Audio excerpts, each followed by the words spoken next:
there was a kind of snobbery about American cinema. That's what I was sort of asking about earlier. Yes, for you, it was always on a snobbery. continuum. Yeah, there are very few films I remember of the 60s, mid to late 60s, and coming out of Hollywood, that meant anything to my generation. Bonnie and Clyde, basically, was the key that changed everything. And so everybody just sneered at American cinema until Andrew Sarris brought over the auteur theory from the French critics. And we went too far that way, but it made us understand that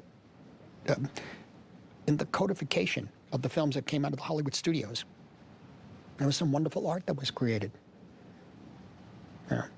And, you know, then there's the issue of, because if it's popular, it's not art, or it's not good art. I don't know. I don't know about that. You know, Hitchcock was so popular, it was like a franchise, right? Every year there was a Hitchcock film. That one year, this thing, Vertigo, came out, nobody went to see it. It wasn't like the usual, it wasn't North by Northwest, for God's sakes. No. That was enjoyable. Vertigo was kind of moody. Okay? Yeah.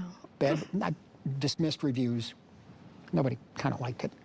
I mean, he was a brand name, though. I mean, He was a people, brand. like, you know, like my parents would tell me about, you know, you'd go to see a Hitchcock like you'd go to see a John Wayne movie or something. Well, It even was, more you than know, that, like, it was almost like it was taken for granted.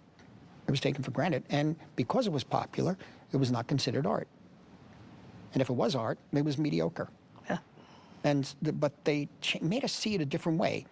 The French critics made us see it a different, and the English critics really made us see things a different way.